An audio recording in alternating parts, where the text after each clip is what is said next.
नमस्कार मित्रांनो, मी आज बनवते आहे कैरीचं रस्सम। त्यासाठी मी साहित्य घेतलेलं आहे। हे बघा गाईस, साहित्य घेतलेलं आहे ओला नारळ आणि ह्या कैऱ्या बघा कशा कैऱ्या मार्केटमध्ये आलेल्या आहेत आता कैऱ्या, हिरव्या मिरच्या, कोथिंबीर आणि कढीपत्ता आणि हळद, मीठ आणि थोडंसं गूळ लागणार आहे। हे कमी साहित्यात बनणारं हे रस्सम मी ही रेसिपी बनवते आहे। तुम्ही बघा ही कशी बनवते। हे बघा गाईज, आपण ही कैरी आता सोलून घेऊया।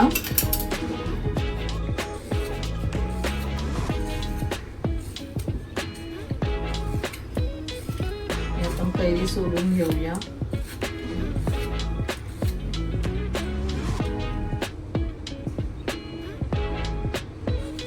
तुकडे हे कैरीचे तुकडे केलेले आहेत। त्याचा आपण आता करूया वाटण। ह्याला वाटून घ्यायचं। पहिले घेऊया आपण खोबऱ्याला वाटून घेऊया।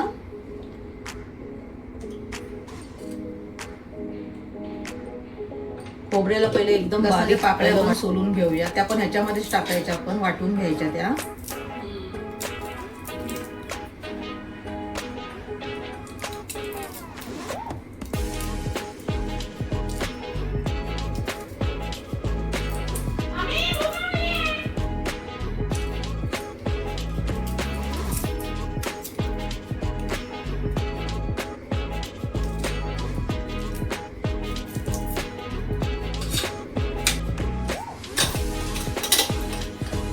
जिरं टाकू याच्यामध्ये।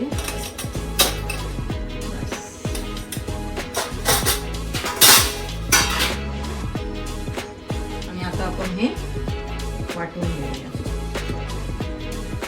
बघा गाईस, हे आपण हे केलेलं आहे वाटून बारीक, एकदम बारीक करायचं त्याला। ह्याचं वाटण झालेलं आहे। आता आपण आता फोडणी देऊया। तर गाईस, आपण आता ही सुरुवात करूया कढी बनवायला, रस्सम।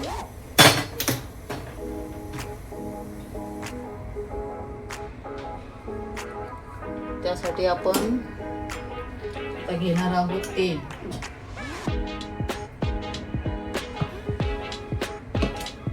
तेल टाकून झालेलं आहे। त्यामध्ये आपण टाकणार आहोत जिरं,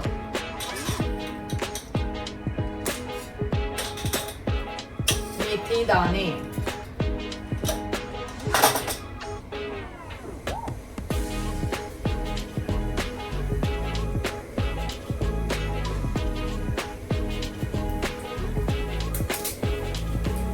दाणे टाकून झालेले आहेत। हे लसणाची पाकळी टाकूया याच्यामध्ये। त्यानंतर आपल्याला टाकायचं आहे हे जे आपण हे केलं ना, ते आपण टाकूया।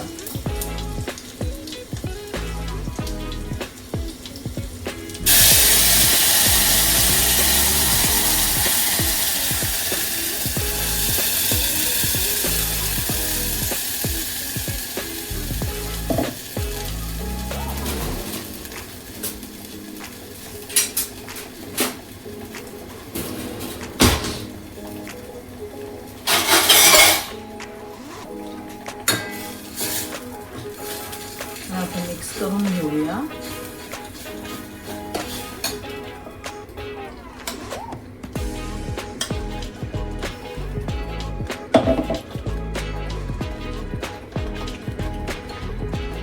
टाकत आहोत त्याच्यामध्ये हळद टाकली आणि धने जिरे पावडर थोडीशी। हे करून घेऊया मिक्स।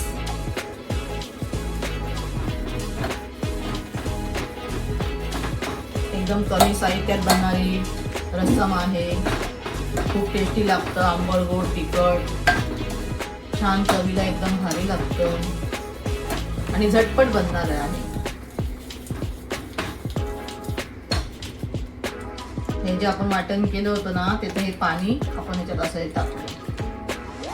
किती रंग छान आलेला आहे बघा, किती मस्त रंग आलेला आहे। हे बघा, अजून ह्याला आपण थोडं याच्यात पाणी मिक्स करणार आहोत। आणि ह्या ज्या कैरीच्या फोडी आहेत ना, ही कैरी कोळी बोलतात त्याला, कोळी। हे पण आपण ह्याच्यामध्ये सोडूया, टाकूया। आणि हे जे कैरीचं हे पण आपण थोडे तुकडे असे वरून टाकायचे याच्यामध्ये, ठीक आहे. आणि थोडं त्याच्यामध्ये पाणी ऍड करूया अजून.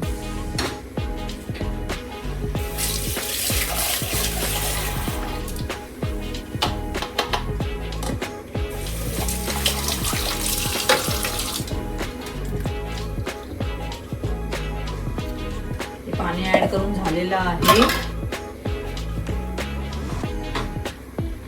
आता याला मस्त आपण शिजू द्यायचं आहे. 5-10 मिनिटं लागतात.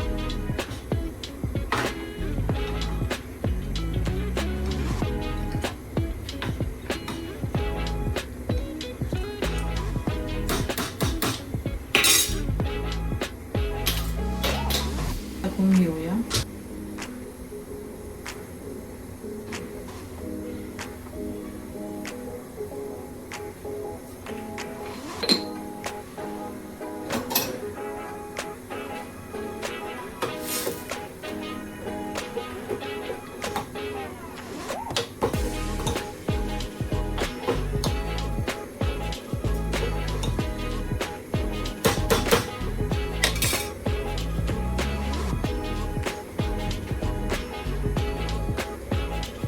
यामध्ये काही थोडासा आपण गूळ टाकूया. गूळ पावडर आहे माझ्याकडे, ती मी आता टाकते. थोडासा गूळ टाकूया, जास्त नाही टाकायचा, म्हणजे आंबट गोड तिखट ह्याची चव येते आणि कढी एकदम सुंदर लागते. रस्सम खूप छान लागतं ते. थोडासा गूळ टाकला, जास्त नाही टाकलेला, थोडी टेस्ट चांगली येते त्याला.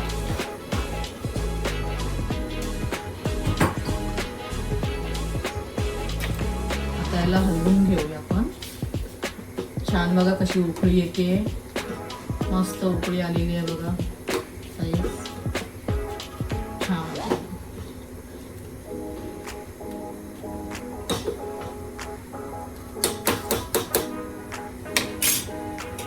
ही कोथिंबीर जी आहे ना ती आपण बारीक कट करून घेऊया.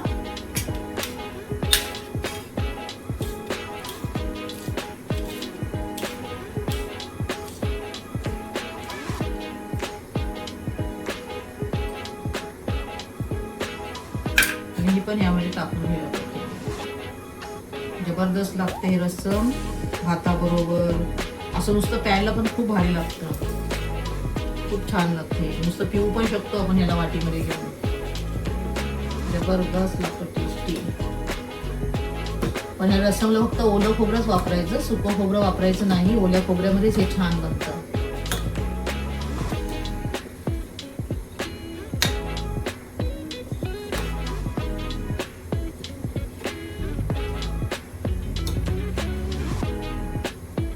आणि ही रेसिपी ना माझी स्वतःची आहे. ही रेसिपी जी मी बनवते ना, हे जे आपलं रस्सम, हे मीच म्हणजे स्वतःही आयडिया केली की आपण असं करून बघूया, आणि मी केलं आणि इतकं छान झालं ना, खूप मस्त लागलं ते, इतकं टेस्टी. तिथपासून मी हे हमेशा कैरीचा जेव्हा सीझन येतं ना, ह्या एप्रिल मार्च एप्रिलमध्ये, तर मी हे बनवते. 2-3 वेळा तर माझं होऊनच जातं. मी हे बनवते. खूप भातासंगती इतकं छान लागतं, खूप छान सुंदर एकदम रेडी झालेलं आहे रस्सम. आता आपण हे सर्व करूया. हे जबरदस्त झालेलं आहे आपलं हे रस्सम. आणि भात मी बनवलेला आहे. हे रस्सम माझं रेडी झालेलं आहे. आता मी ह्या गरम गरम भाताबरोबर हे रस्सम खाते. आणि तुम्हीही हे रस्सम बनवून बघा, आणि जसं मी बनवलंय तसं बनवून बघा, आणि मला कमेंट करून सांगा की ही रेसिपी तुम्हाला कशी वाटली. आणि खूप साधी सोपी रेसिपी आहे. बघून ही रेसिपी तुम्ही बनवा, खरंच खूप छान वाटेल तुम्हाला. खूप टेस्टी, इतकं भारी आहे, इतकं भारी लागतं ना. हे आंबट गोड तिखट इतकं मस्त लागतं हे रस्सम ना, काय बोलू तुम्हाला. हे असं याच्यावर बघा, हे असं गरम गरम भातावर हे असं ओतायचं, आणि हे असं एकदम मस्त मस्त एकदम हे छान लागतं.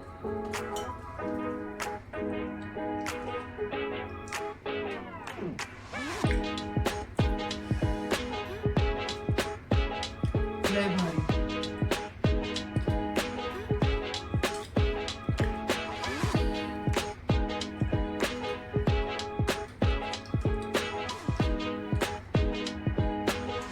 थोडं पिऊनही बघूया रस्सम बनवलेलं.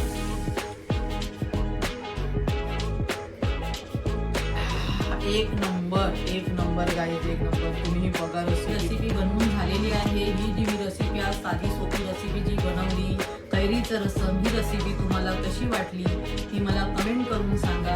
भेटूया पुढच्या ब्लॉगमध्ये. Bye bye.